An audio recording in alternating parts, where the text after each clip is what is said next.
Hi, this is Lou Stavros, owner and instructor at the Drum Chops Drum School, found online at drumchops.com. I'd like to welcome you to Lesson 2, Part 2 of Basic Drums.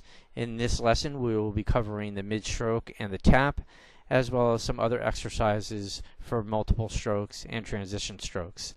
I hope you enjoy. Look for Part 1 of this video on YouTube and on my Facebook page. Thank you. That I'm going to show you uses the same technique, but it's called the mid-stroke. So, same technique with the hands and the wrists, same fulcrums. We just don't move our sticks all the way up. We keep them right about halfway. And again, we use the wrist to snap back up.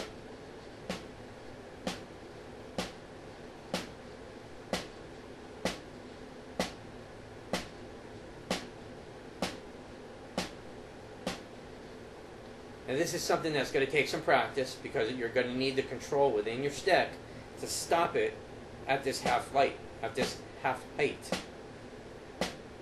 A lot of students will go and let the stick bounce all the way back, and it's like, okay, now they think they're playing, mid strokes, but they're not. They're playing some kind of combination of full stroke and mid stroke. So full stroke, again, we come all the way up, nice and quick. Snap, snap. Snap, snap. Right? Mid-stroke, you still use the snap, you're just coming from a lower level. Try and keep both sticks at the same height. Try to hit the pad or the drum in the exact same spot. Again, hands are flat, wrists are doing all the work. Forearms are not moving, shoulders are relaxed.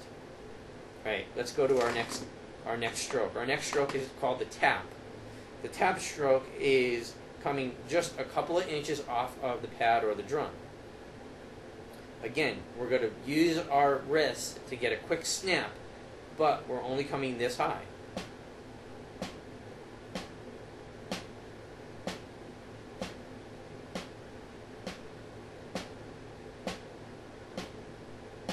Quick snap of the wrist. The wrists are still flat. I can still see my fulcrums. I can still see the stick within the fulcrum. I can't see the top of my thumbnail. All I can see is that space in between the stick and my fulcrum. And I can see all my knuckles on both hands. Hands are flat. Wrists doing all the work. See, doing it this way, we have to think physics, right? Again, I go back to saying drums is a physical instrument. Physics will tell you that when you come down straight, you have your wrist, and then later on when you need the volume, your forearm and your fingers all in the same symmetric line with the stick. So to get power is much easier this way than it would be this way. So you want to be able to use your wrist as that focal point. Okay, so why did we go through 3 different strokes? We have the tap, we have the mid-stroke, we have the full stroke. Well, what you might have just noticed through that little demonstration I just did is volume. The full stroke obviously is going to have more volume than the mid-stroke, which will have more volume than the tap. Drummers don't always play at the same dynamic level. We have to be able to play softer and louder. And sometimes, depending on what we're playing, multiple techniques, so multiple strokes, are built within the rudiment or, the groove that we're playing. So, to give a simple example of a rudiment that uses multiple strokes, we'll use a paradiddle. Now, a paradiddle goes like this: right, left, right, right, left, right, left, left. Now you could do it like that, and basically every stroke was the same volume.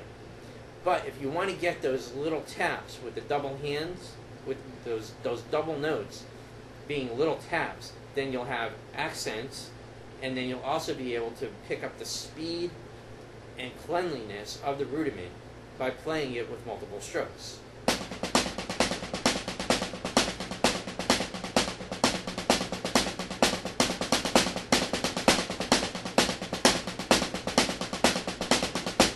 notice the downstroke is an upstroke, the first one that has an accent to it.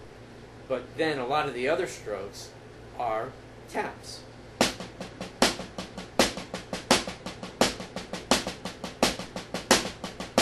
So having a good, having a good repertoire or being able to play all of these different techniques in terms of taps, mid-strokes, full strokes, each stroke at your disposal will give you the ability to play with dynamics and play some things that you might not be able to play otherwise. Now, one of the other things you might notice is that while I was playing that paradiddle and it got kind of fast, there were spots where I had to go from a tap back up, preparing for the accent on one. Those are called upstrokes. So here's a simple exercise for practicing downstrokes and then upstrokes, where you play down, but leave the stick in a tap position. Then hit a tap and play up. Tap, downstroke, tap, upstroke. Downstroke, tap, upstroke.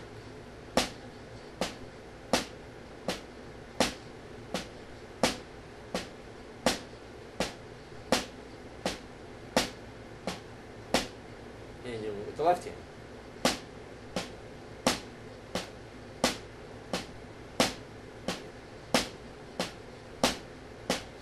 Okay, play along with me. We're going to do 4 of each, okay? 4 with the right, 4 with the left. First a downstroke, then a tap with an upstroke, then a downstroke, and a tap with an upstroke. Ready? 1, 2, 3, 4. 1, 2, 3, 4. 1, 2, 3, 4. 1, 2, 3, 4. 1, 2, 3, 4. Great. So now we've done a couple of different things, right? We've selected the right stick. We've developed our fulcrum, right? Very loose. Thumb and forefinger pinching the stick just a little bit, just to keep that grip tight enough so you're not going to lose your stick. The other fingers fall down in a supporting roll. This happens on both hands. From there, we have our upstroke. Our full stroke. We have our mid-stroke. We have our tap. Again, hands flat, using the wrists.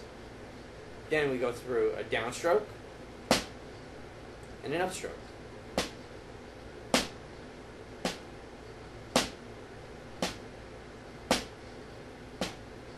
So those are some basic techniques. If you get those down, and it's going to take a little bit of time and a little bit of practice, but if you get those down, then you're really on your way to be able to play a lot of different dynamics and a lot of different musical situations. Now, we haven't covered any kind of grooves or beats or rhythms or anything like that. This is just a basic technique for holding the sticks, moving the sticks, using the different strokes so that you can play dynamically. Once you have this, then we can move on. And hopefully Lesson 3 will be posted soon. Till then, thank you very much for watching.